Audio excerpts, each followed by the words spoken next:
Nebraska may have something big in the works as they're hosting a highly touted quarterback and a highly touted wide receiver. Plus, USC just made an insanely good addition to their coaching staff for 2024. All of that and more on today's episode of 4th and 10. 4 college football stories in just around 10 minutes. Now, let's go for it.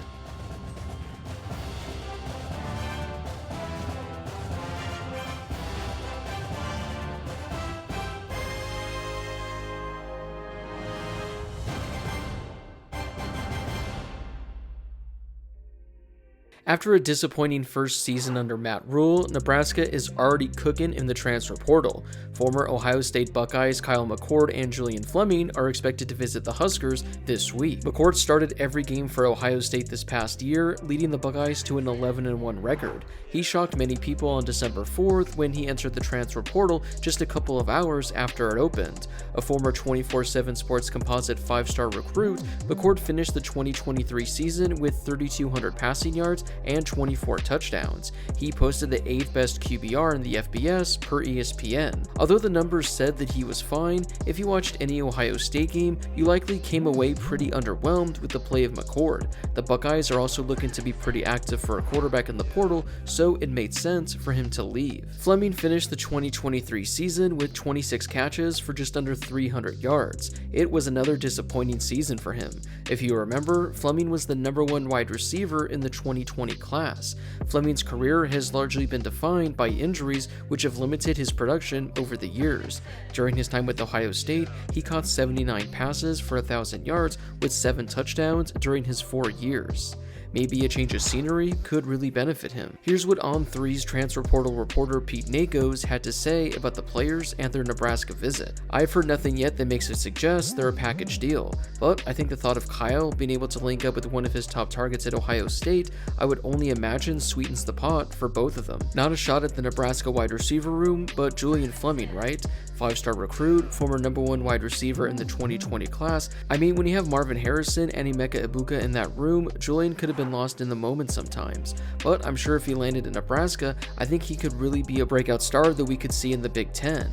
The offensive coordinator at Nebraska, Marcus Satterfield, flew to Columbus last week for a quick meeting, and there's word thrown out there that Nebraska has by far been the most aggressive school when it comes to trying to find a quarterback on the market. I think they've talked to 5 now, but that meeting went really well. And then, in terms of where else McCord's looked, I've heard some rumblings about Mississippi State. There was a thought that Syracuse could get in the mix, but the last 48 to 72 hours, it's all been Nebraska. Well, Mississippi State's out of the equation because they landed Blake Shapen, and I can't see McCord transferring to Syracuse. So him going to Nebraska makes the most sense. I could just tell you from my conversations I've had that Nebraska is going to be able to deliver the type of financial package that Kyle McCord believes he's worth and probably is worth. And the 1890 Initiative, the main collective in Nebraska, I mean, yeah, I don't want to say a storied history, but it's well tracked that Nebraska is probably in the upper echelon of the Power 5 when it comes to NIL collectives. If McCord ends up in Nebraska, it's going to be interesting to see how he looks with weaker weapons than he had at Ohio State. But who knows, maybe he'll surprise us all. USC made a pretty shocking and significant addition to their coaching staff, as they are hiring North Dakota State head coach Matt Entz to be the school's linebackers coach and assistant head coach for defense. Entz brings over a strong resume as he won 2 national titles as the head coach for North Dakota State, and another 4 titles while being the school's defensive coordinator. He has been named both the Coach of the Year and Coordinator of the Year in the FCS. After having one of the worst defenses in all of college football in 2023, USC makes a splash with this hire that should easily help improve their defense next season. USC has been pretty active in addressing their defense this offseason, as they already hired USC defensive coordinator D'Anton Lynn to run and call the defense.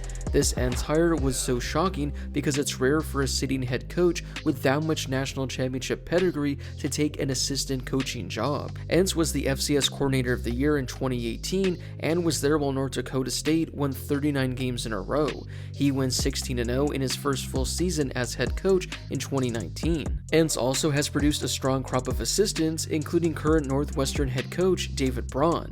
He left North Dakota State as the defensive coordinator early in 2023, taking over as Northwestern's defensive coordinator, and ended up as the head coach after being named interim coach. Here's what Braun told ESPN about the Ents hire. USC is lucky. They're getting a coach that cares about young people as people more than football players. They're getting a coach, a mentor, and a family man, and someone who knows defensive football inside and out. It's a home run hire. While a number of the top players are either declaring for the NFL draft or entering the transfer portal, a couple of notable running backs opted to stay at their current programs. Texas Tech running back Taj Brooks and Rutgers running back Kyle Monangai announced they'd be returning in 2024. Monangai was the Big Ten's leading rusher in 2023.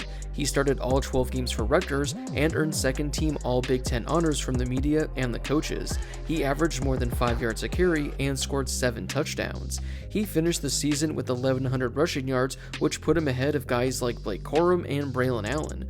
Rutgers finished the season 6-6, and they have a chance to finish with a winning record for the first time since 2014, the school's first season in the Big Ten, and a large reason for their success has been Monangai.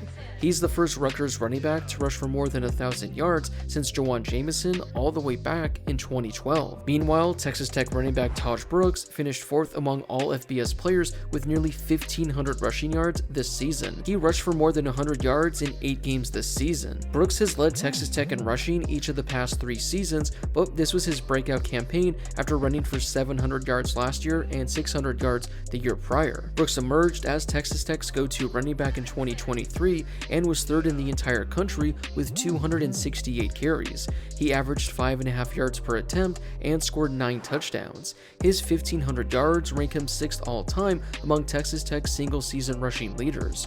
Brooks led all FBS players with 91 missed tackles forced, according to Pro Football Focus, and he was 3rd among Power 5 players with 919 yards after contact. We'll wrap up today's video with some pretty big recruiting news, as Alabama wide receiver commit Ryan Williams has reclassified, moving from the class of 2025 to the class of 2024. With Williams changing cycles, he now slots into the 24/7 Sports rankings as the number 14 overall recruit of the 2024 class. He maintains his rating of 98 overall. He was previously ranked as the number 4 overall recruit and the number 1 wide receiver in the 2025 class. After winning Alabama's Gatorade Player of the Year award last year and becoming the first sophomore in state history to be voted Mr. Football, the wide receiver put up video game-like numbers. Over the course of the season, he caught 72 passes for 1,300 yards and 19 receiving touchdowns. He also had 260 yards on the ground with 7 rushing scores. In total, Williams has accounted for 4,500 yards of offense and 71 touchdowns in 39 career games. He's averaging more than 15 yards per touch. Alabama was already getting a stud, but now they're going to be getting him a year early. Well, that wraps it up for today's episode of 4th and 10.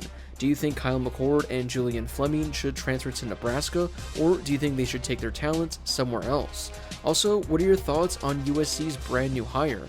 Do you think their defense is going to be able to step things up in the Big Ten next season, or are they still going to be toast? Whatever your thoughts are, let me know in the comment section down below.